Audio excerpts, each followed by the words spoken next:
extra. I can split ours.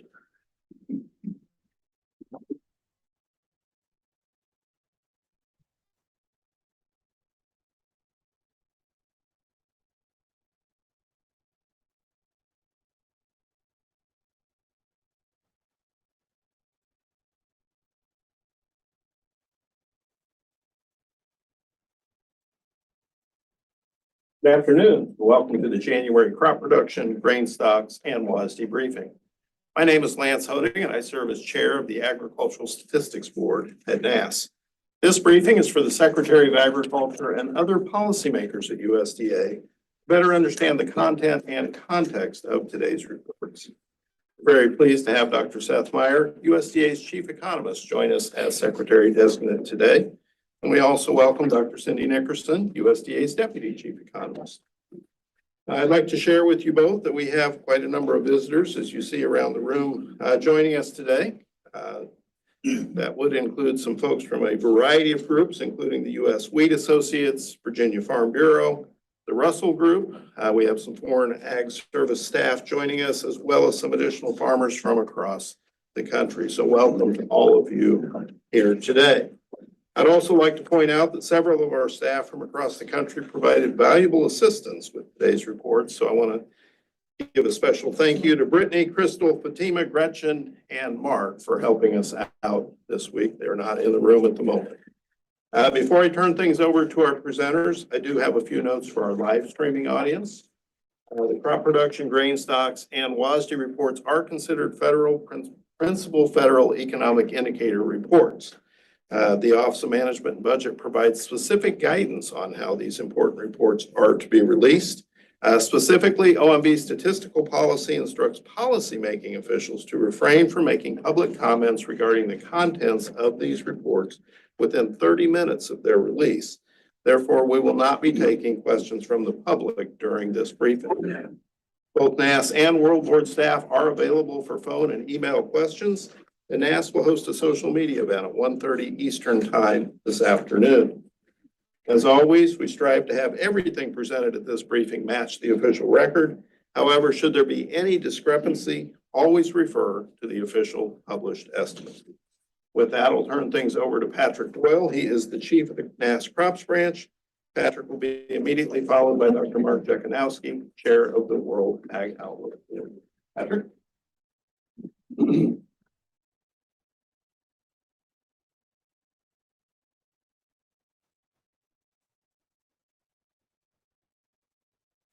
All right, good afternoon, everyone. Thank you for joining us today, and a special welcome to those who are joining us on the live stream as well. As you can see, a lot of data today. I think 7 reports going out from NASS today, 6 at noon today, and unit prices later this afternoon. So a very busy day. We'll go ahead and jump right in. Before we dig into the numbers, I wanted to share some information on the multiple data sources that were used as we put these reports together. First, our operator survey, that December ag survey, it included just over 73,000 samples nationwide. We asked producers about the final acreage and yield numbers on their farm. If there were any crops that were still unharvested, we asked some questions about those acres as well. The survey also included questions about grain stocks and storage capacity on their operations.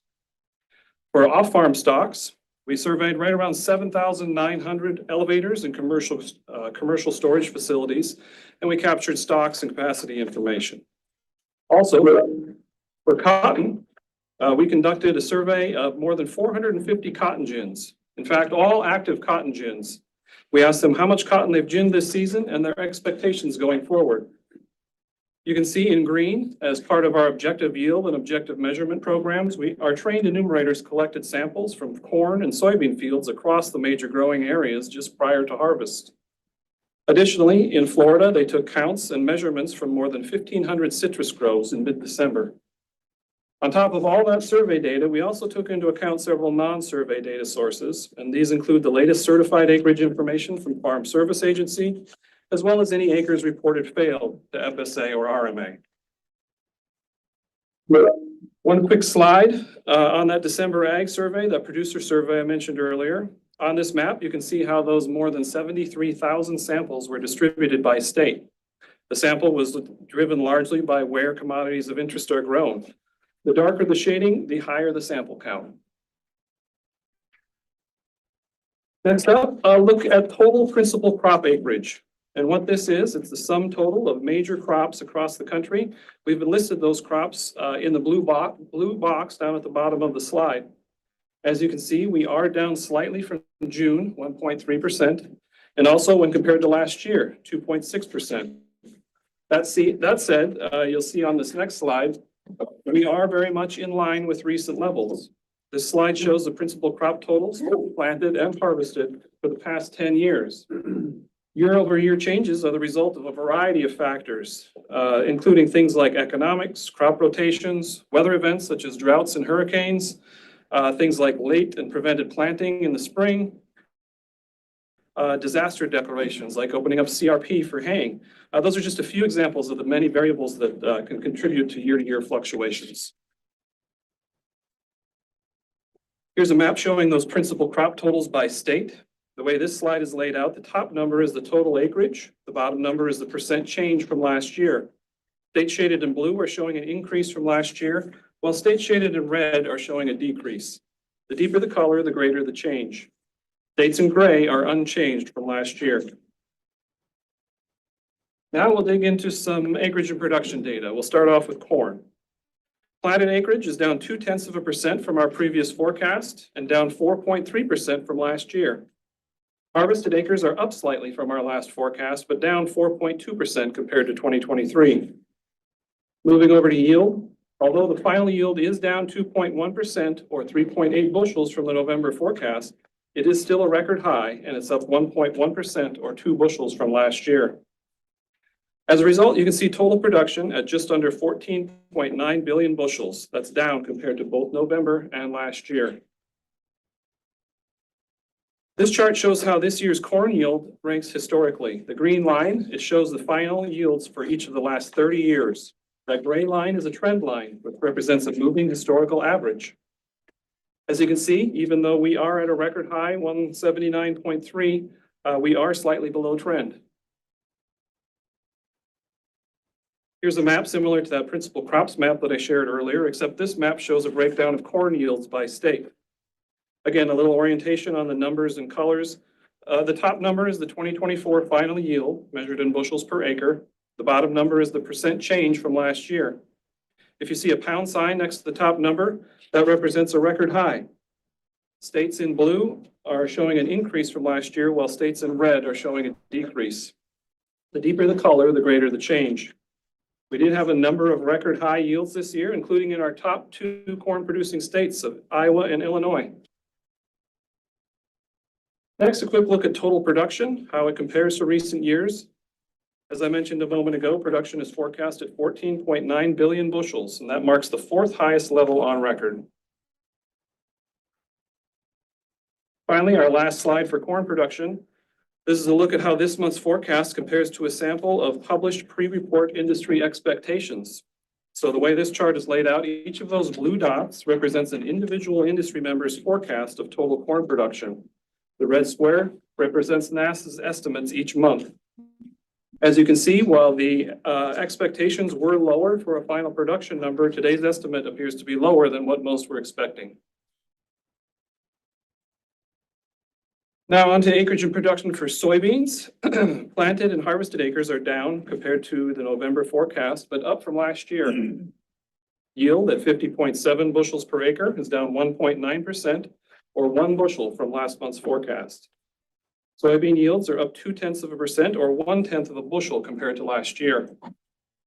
As a result, total production is forecast at 4.37 billion bushels. This is down 2.1% from the previous forecast, but up 4.9% from 2023. And like corn, it's the 4th highest production level on record. This chart shows how the final soybean yield estimates rank historically. Despite being the 4th highest yield on record, we are slightly below trend line. And here's a breakdown of the yields by state. Again, that top number is the final yield, and the bottom number is the percent change from last year. We had 3 states with record high yields in 2024, Arkansas, Georgia, and Mississippi. Next, a quick look at the 2024 total production and how it compares to recent years. As I mentioned earlier, 4.37 billion bushels is the fourth highest level on record and a 4.9% increase over last year.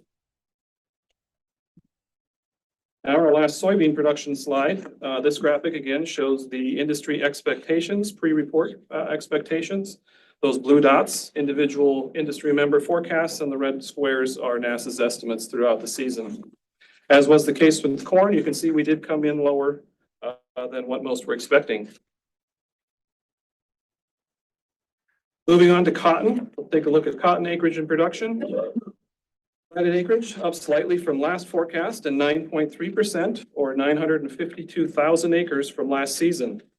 Harvested acreage down 4.2% from December, but up 28.4% or a little more than 1.8 million acres from 2023. Moving over to yield. Yield is estimated at 836 pounds per acre, up 5.6% from last month, but down 7% compared to last year.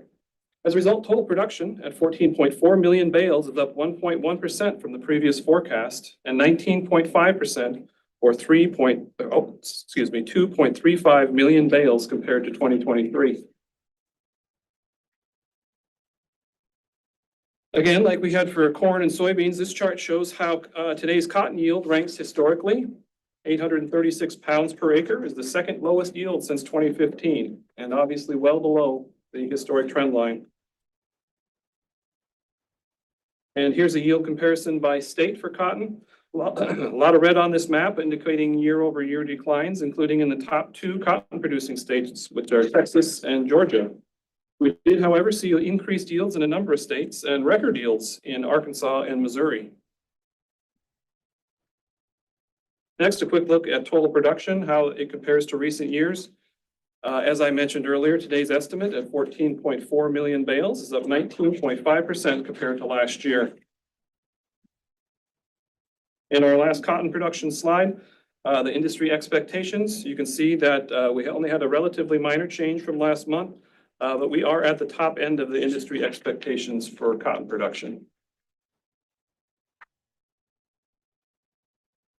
Now we'll quickly go through, we have quite a few other crops in the pub. We will take a quick look at these from today's report. Canola. Canola acreage is up significantly from 2023. In fact, record highs for both planted and harvested. Yields are down slightly, but the increased acreage results in a record high production of just over 4.8 billion pounds. Chickpea acreage is at the highest level since 2018. Yields are down compared to last year, but a similar story to canola, the increased acreage that results in increased production levels, in fact, the highest since 2019. Dry edible bean numbers are up across the board, with yields at the second highest level on record. Total production is up 31% compared to 2023. Dry edible pea acreage is down from the last forecast, but up from last year. Yield and production are both down. Flaxseed acres continues its downward trend seen in recent years. Yield and production are also down compared to 2023. Looking at hay, all hay acreage down from the previous forecast and last year. Higher yields compared to 2023 for both alfalfa and other hay resulted in increased year-over-year production. Hops acreage and production are at their lowest levels since 2015. Although 2024 had the highest yield in 4 years. Increased acreage drove lentil production higher in 2024, totaling just over 9 million hundredweight, and that's the highest lentil production since 2016. Mustard seed production, it's down from last season's record high. Still, it's the third highest production on record. Peanut acreage and production are up. They're at the highest level since 2017. Despite increased yields, peppermint production is down from 2024, driven by lower acreage levels. Potato acreage, yield, and production are all up slightly from the previous forecast, but down compared to 2023. Proso millet, acreage, yield, and production are all down compared to last year. Total production is estimated to be 31.2% lower than 2023. Rapeseed acreage and production are record highs, with the total production up nearly 57% from last year. For rice, increased acreage and record high yields in Arkansas, Mississippi, Missouri, and Texas drove the increase in total production for 2024. Safflower production is down 0.8% compared to 2023, and that's driven by record low acreage. Sorghum acres down from last year, but increased yields resulted in the highest production since 2021. Spearmint acreage and production both down compared to 2023. Looking at our sugar crops, sugar beet production down 1.7% from last year, while sugar cane production up 3.2% and at the highest level since 2020. Sunflower acreage, yield, and production are all down from last year. In fact, 2024 marks record low production for sunflowers. Tobacco acreage and production are also down compared to last year, with harvested acreage of tobacco at the lowest levels on record. Switching gears a little bit, looking at the first 2025 crop, winter wheat planted acreage. Winter wheat planted acreage is estimated at 34.1 million acres. That's up 2.2% or 725,000 acres from 2024.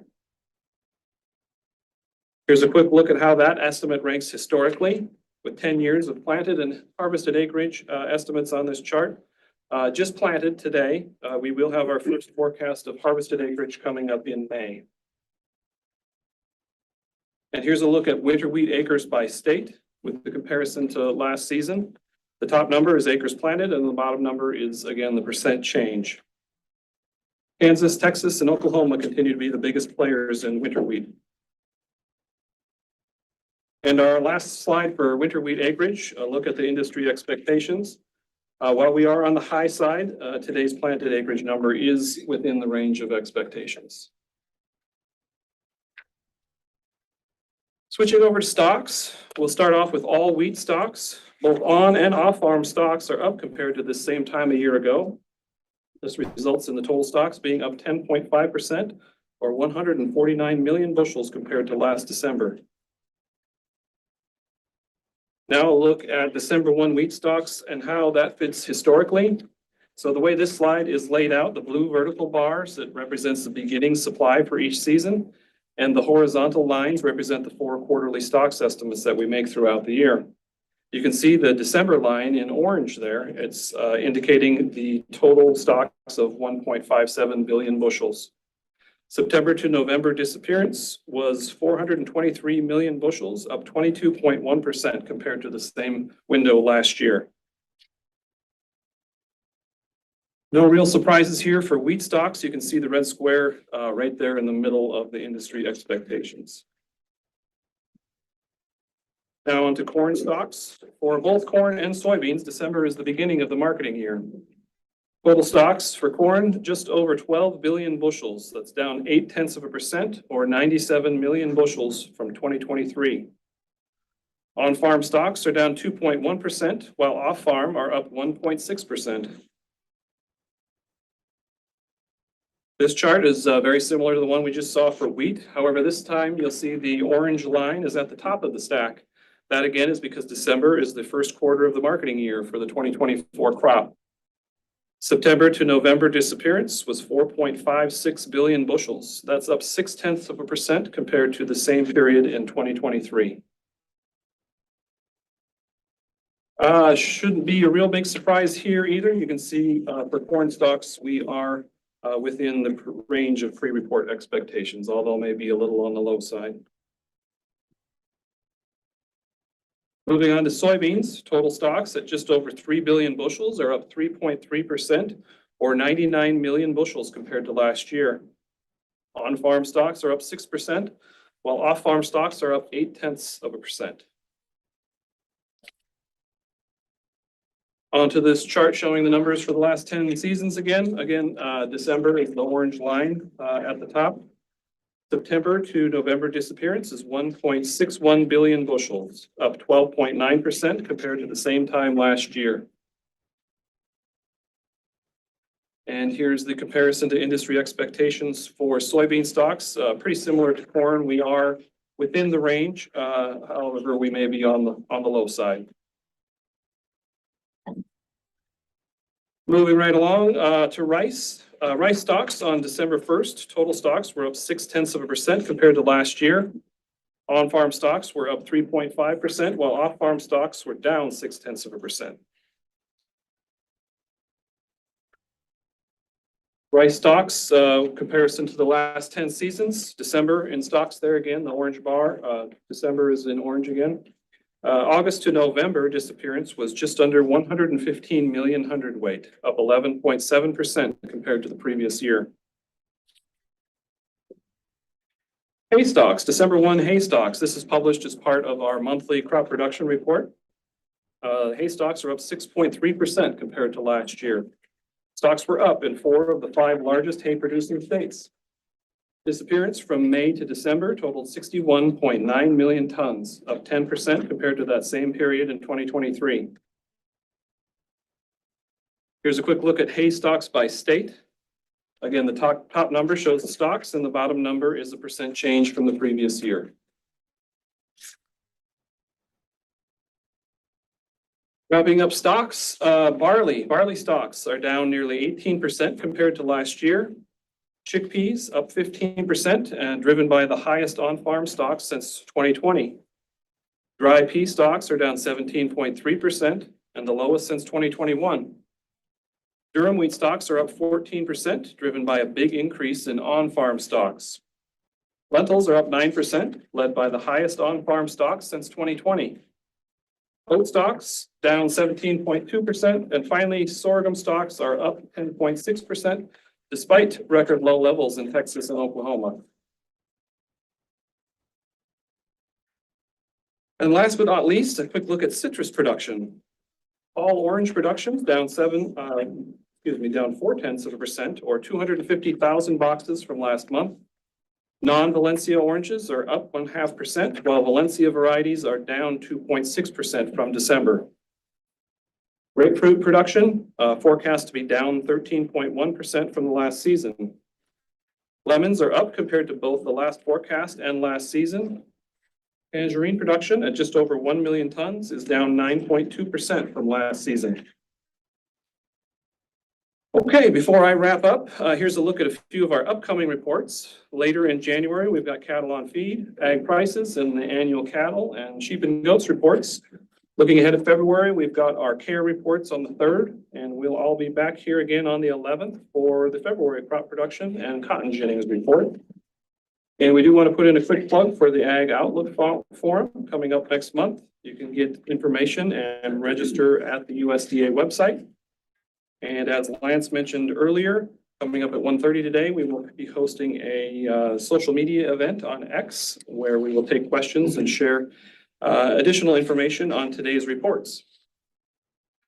As always, the full reports are available on our website, and that concludes my portion of the briefing. So I will turn it over to Dr. Jekanowski from the World Ag Outlook Board. All right, thank you, Patrick. All right, good afternoon, everyone. I am going to walk you quickly through the WASDE report released today, also at noon. As you're going to see, most of the focus today is going to be on our domestic balance sheets, incorporating all of this information that Patrick just laid out for us this morning. But we also, of course, focus on global production, supply, and demand as well. So let's go ahead commodity by commodity, starting with wheat. Main thing to note here, small changes in global wheat production this month, up 300,000 tons, just reflecting government data.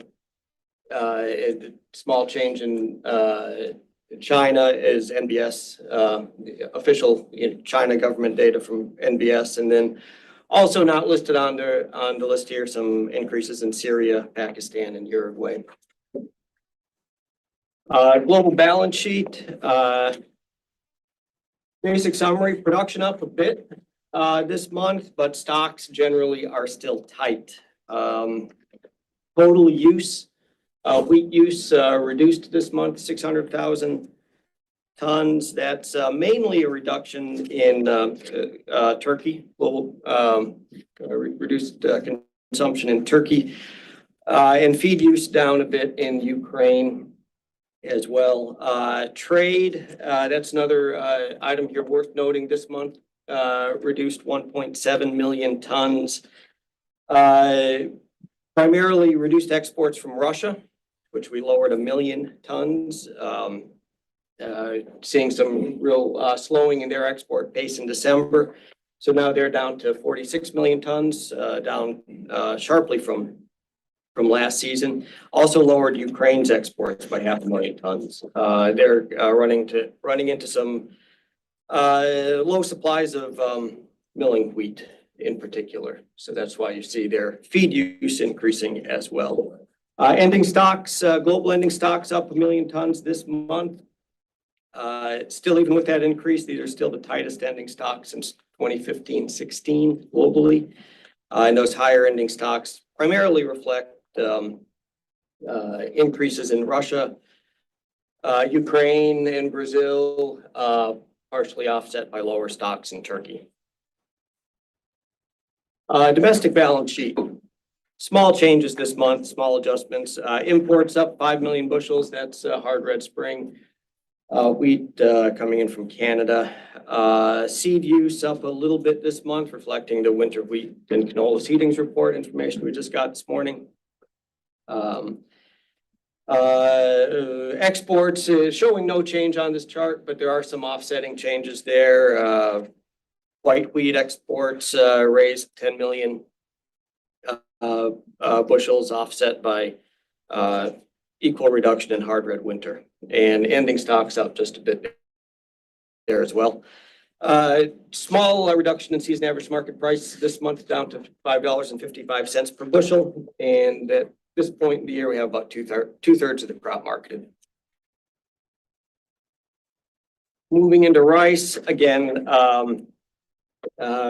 Pretty small adjustments in global production. All of the data you see here is basically changes in official government statistics. China up, that's again National Bureau of Statistics information from China. Then of course NAS changes in the US. And the change from Bangladesh, that's based on some post-reporting. Global rice balance sheet. Again, pretty small changes globally this month. The one item I'd probably mainly direct your attention to this month is trade. Lower exports out of Vietnam and Thailand, driving that reduction in global trade as Indonesia imports decline as well. Ending stocks tightening up just a little bit globally there, as you can see. U.S. rice balance sheet. Again, changes this month driven primarily by the crop production report released this morning and the rice stocks report. Beginning stocks raised a little bit. That is reflecting backyard changes in the rice stocks report. Domestic use raised quite a bit this month as well, up 6 million hundredweight. That also is a reflection of reflecting first quarter disappearance reported in the rice stocks report, and that's all increased domestic use of long grain rice. And with that, ending stocks tightening up 3.2 million hundredweight. No change in season average price this month on net, but there are some offsetting changes. Reduced the long grain season average price, offset by an increase in medium short, southern medium short, or other state medium short in particular. Moving into corn, global corn production. Again, all of these changes in the global corn production outlook are driven by official government data, dominated, as you can see, by a reduction in the United States based on the information we got this morning from NAS. Russia up a bit, 300,000 tons. That is, again, official data from Rostat. And China up almost 3 million tons, and that is NBS data. But again, it's the US that dominates the tightening of world production this month.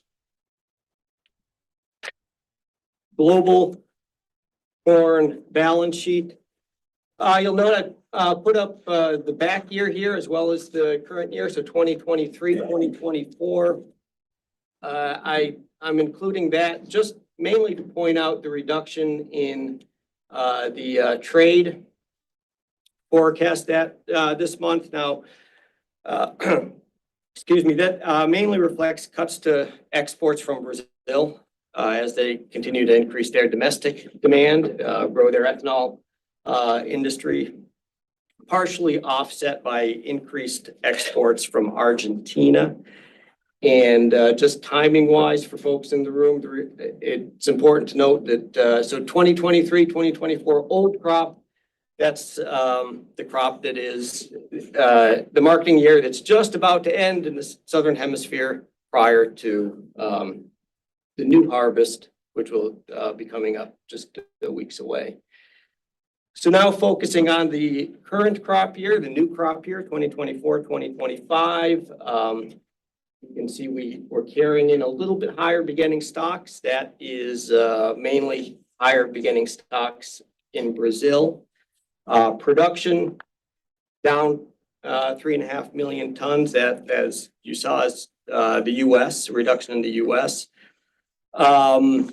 Feed use adjusted lower this month by 1 million tons. That again is mostly the U.S. along with slight reduction also in Japan and South Korea, reflecting lower imports into those countries. And trade, global corn exports down 1.6 million tons. And that is, again, primarily the U.S. as well as Brazil. Ending stocks tightening up 3.1 million tons. Again, mainly the U.S., partially offset by higher stocks in China. So let's talk a little bit about the U.S. corn balance sheet. Beginning stocks up that 3 million bushel increase in beginning stocks. That just reflects data from the grain stocks report, back year adjustments to feed and residual.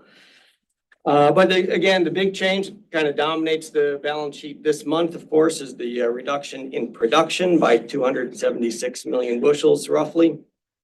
And with those tightening supplies, tighter supplies going to be associated with lower use as well. Feed and residual lowered 50 million bushels. That is also taking into account the December 1 stocks, which is consistent with those tighter supplies as well. And we pulled exports back 25 million bushels.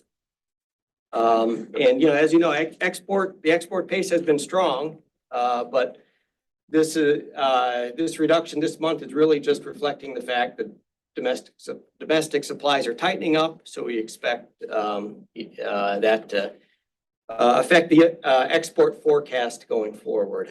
Ending stocks down almost 200 million bushels this month. Pretty sharp reduction year over year. And with those tighter supplies, we raised the season average price 15 cents per bushel to $4.25. And at this point going forward, the market is going to be heavily focused on South America and expectations for Argentina's harvest, and then a little bit further ahead, Brazil's second crop as well. Moving into soybeans. Again, all of these changes in global soybean production are reflecting updates in government data. Again, dominated by the change in reduction in the United States. China, again, that's their official government statistics from NBS. The difference, the one country not listed here is Russia, but they were also reduced based on government data from WASDE. Global soybean balance sheet. Main thing I guess I'll focus on here, we talked about production. Crush, global soybean crush raised 1.9 million tons this month. That mainly reflects the increase in Brazil, which we raised 1 million tons, reflecting very strong first quarter meal exports out of Brazil. And also kind of an accounting issue going on here. We added Iraq to the database. Iraq soybeans, they have emerged as a pretty large importer, crushing a lot too. So that's kind of an expansion of the data that's also driving some of this increase in crush this month. Ending stocks tightening up. That is driven by the US and Brazil. So US soybean balance sheet. The main thing, again, that dominates the changes in the balance sheet, domestic balance sheet this month are the production changes from NASS this morning. Production reduced 95 million bushels. Imports raised 5 million, just reflecting recent pace as well as tightening supplies going forward. So that is likely to pull in a little bit more imports. And then the balance, all of that reduction in production is reflected in tighter ending stocks. We didn't make a change to the season average market price for soybeans this month. About 40% of the crop is marketed at this point at $10 per bushel.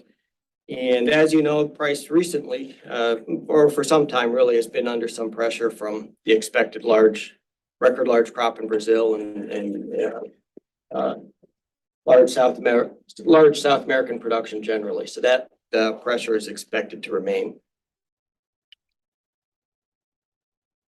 Soybean oil, we don't often talk about soybean oil, but it's worth noting this month.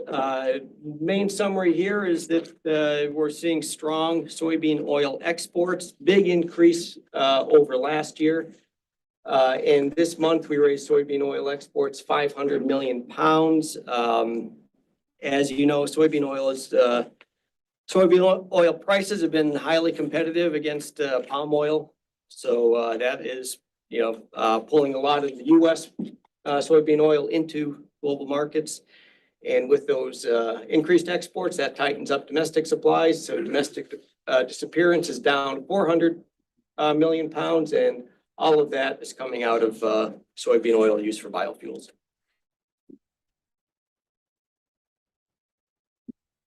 Cotton production. Globally, a few changes here. Australia production raised 400,000 bales. That is an area increase as planting is underway in Australia at this point. Also worth noting, kind of the big change this month internationally for cotton is China. Raised our China production estimate by 1.8 million bales.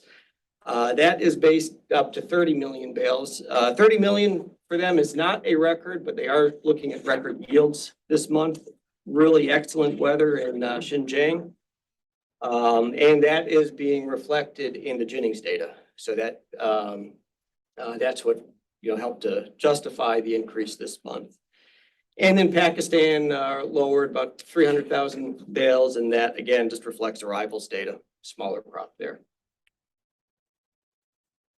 Global balance sheet for cotton. Not much. We talk about production. Not much to talk about this month in terms of changes in consumption. The main point I'd make globally is cotton trade. Overall change this month, 200,000 bales, kind of obscures a little bit more that's going on back there. We raised Brazil's cotton exports 300,000 bales, which was perfectly offset by a reduction in U.S. exports by 300,000 bales, and then some balance increase in exports by Australia, India, China, and a few others. So ending stocks up 1.9 million bales globally this month. And as you can see, that is dominated by a higher ending stocks in China.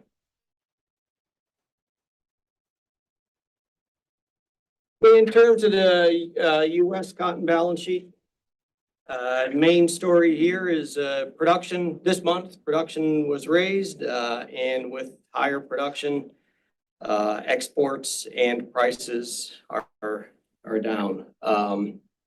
Exports lowered 300,000 bales, just reflecting slow pace and competition from Brazil. Production up 160,000 bales, and the result is higher ending stocks up 400,000 bales for cotton. And with those higher ending stocks and relatively soft demand, price or season average price was reduced this month by a penny a pound, down to 65 cents per pound. So just generally large supply and sluggish demand facing the cotton market right now. Okay, sugar, kind of wrapping up the crop side of the WASDE with sugar. Put up the back year balance sheet. Just to note, there was a small change in total use reduction for the back year. That is just incorporating some recent SMD data. So the result of that is to increase ending stocks, 24,000 short tons, or thereby also increasing beginning stocks for the new crop year by 24,000 short tons. We also raised production, pretty healthy increase this month. That mainly reflects higher recovery, as well as NAS information this morning showing higher yields as well, production as well. With higher production, we also, the other point here on the sugar balance sheet worth noting is we raised our import forecast, that the high tier import forecast in particular. And that is just reflecting reflecting an increase in both raw and refined sugar, just tracking the entries of those products through early January. And so we're still seeing those high tier imports coming in at a reasonably high pace. So that increases total supply and ending stocks by the same amount. Stocks to use ratio this month is up to 15.4%. Sugar, I'm sorry, Mexico sugar. Not a whole lot to report here on Mexico sugar. Main thing being we raised the import forecast, Mexico's import forecast. Again, 9,000 metric tons of sugar imports coming into Mexico. This isn't necessarily sugar that they need domestically, but it seems to be sugar that they had previously contracted that continues to come in. And since they don't need it domestically, it will be exported or by the same amount. So 9,000 metric tons are coming into Mexico and 9,000 metric tons are being exported, all to third countries, not to the US at this point. All right, now let's move quickly into livestock here. A couple things to note. Beef production, at this point, as you know, Mexico imports, cattle imports remain restricted. So these forecasts, carry that restriction through the forecasting period. No change this month in that assumption. But it's also worth noting that we'll get as Patrick pointed out, we'll get a cattle report at the end of the month, and that will give us some valuable information in terms of the U.S. beef supply going forward. And folks in the room, again, when we talk about livestock, these are calendar years now in terms of, instead of marketing years. So calendar year 2024, I have up there for beef, pork, broiler, and turkey production. Those data are nearly final. We're just really truing up to preliminary December data at this point. So those will be finalized soon. For 2025, beef production, we raised it this month by 130 million pounds, reflecting a few things: higher weights in the first quarter, contributing partially to that higher production, and also higher placements, higher cattle placements at the end of 2024, which should lead to higher beef production by the end of 2025. Still a fairly significant year-over-year reduction in beef production. Pork production for 2025 raised 140 million pounds. mainly incorporating the information from the recent hogs and pigs report. Bigger pig crop reported there, which will increase production in the second and third quarter of 2025, and also incorporating the higher expectations for pigs per litter. So combination of those two is led us to increase our pork production forecast for 2025. Broiler production lowered this month, mainly reflecting, so we lowered 2024 based on recent data showing lower weights, and we expect those lower weights to carry into 2025 as well. So that's driving that 300 million pound reduction in broiler production this month, and small changes in turkey production, mainly just truing up the recent data. Prices, steer prices, I'm going to focus here on 2025. Strong increase in steer price forecast from last month for 2025, just reflecting still very strong beef demand and tight supplies. As you can see here, tight supplies year over year. Hog prices, we raised $1 per hundredweight, $63.25, and those would be up year over year as well. Pork supplies up, but with strength in both beef prices and broiler prices, we expect that to support the entire meat complex, including pork as well. I said entire meat complex except for turkeys. Turkey prices reduced this month. A couple things going on there, mainly just based on recent prices, and this year we really didn't see the seasonal holiday strength in prices that we typically do. So that reduced the 2024 price, and then we kind of carry that expectation forward into 2025 as well. Broiler prices, on the other hand, raised 1.8 cents per pound for 2025. And we're seeing some counter-seasonal strength in broiler prices, and also, lower production, as you can see there, should also support prices as well. Meat trade, 2024 meat trade outlook, we're just truing up to, this basically reflects trade data through November. So we'll be working on 2024 for the next month or so before those are final. The outlook for 2025, we reduced our broiler price, our broiler export forecast, 60 million pounds. Lower production in the U.S. as well as strong price competition from Brazil. That's providing a lot of competition in those export markets. And turkey exports, we lowered 35 million pounds, and that is just reflecting lower production. Beef imports raised for 2025, 60 million pounds this month, and just kind of an ongoing strong demand for processing grade beef, most of that coming in from Oceania. And dairy. Dairy production for both 2024 and 2025 reduced this month. As you can see, for 2024, well, actually, I mean, for both years, what we're looking at here is lower milk per cow. That's what's driving this reduction. For 2024 in particular, lower milk per cow, fairly strong reduction in California in particular as well, given some of the HPAI issues and reduced productivity there. So that's driving some of that back year reduction. But there's also been longer term trends of just lower milk per cow generally. So that's what's carrying into 2025. In terms of dairy trade, product trade on a fat basis, the thing that's driving that is just strong imports and exports on a fat basis increased this month.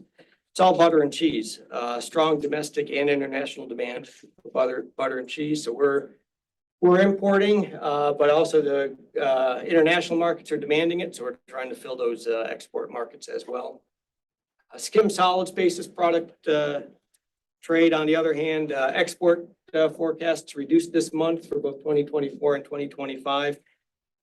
Mainly driven by strong domestic demand for whey and non-fat dry milk, making us a little bit less price competitive in those markets. So that's why we reduced those export forecasts. And then finally, dairy product prices for 2024. Those prices you see there for the products are final at this point. We have one more month to go before we finalize the all milk price and the class prices. But so that's 2024. Looking ahead to 2025, kind of across the board, price strength, tighter supplies, and strong demand supporting the prices of those products. And with stronger product prices, class prices are going higher as well. And the all milk price now forecast at $23.05 per hundredweight. That would be up 45 cents per hundredweight year over year. And that wraps up the overview of the WASDE. Before I completely wrap up, I think I will just note real quickly here that for about the past year or so, Keith Menzie has been helping out behind the scenes, and we appreciate all his help. And this January reflects this will be his second final WASDE. Thank you, Keith, for all your help.